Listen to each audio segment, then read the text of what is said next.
A new report is showing that employees at 3 Multnomah County Library branches have been exposed to illicit drugs on the job. Library staff is working on solutions now after the investigation into these 3 locations. Fox 12's Carly Olson is live in studio this afternoon with more on the story. Carly?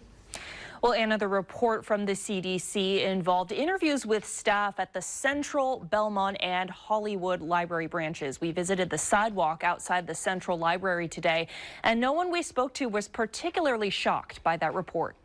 It doesn't surprise me at all. Robert Carroll tells us he used to be homeless himself, and he understands the draw to libraries for those struggling with addiction. The homeless folks don't have anywhere else to go, and so they gravitate towards the libraries. We told him about the CDC's recent report involving interviews of 95 library staff members.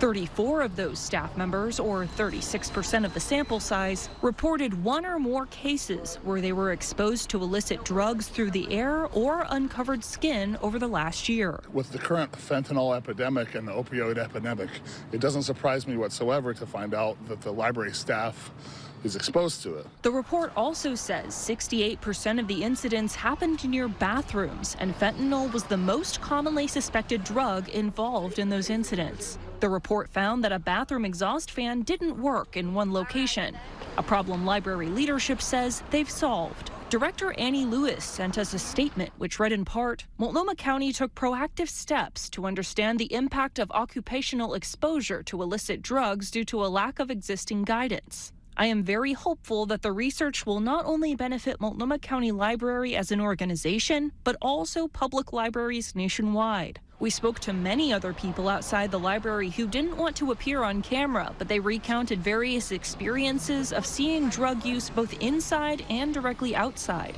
Carroll says he's seen drug paraphernalia in one of the Central Library bathrooms, and though he understands the struggle of the users, he hopes there can be a change. It's a side effect of our current environment, which it is what it is.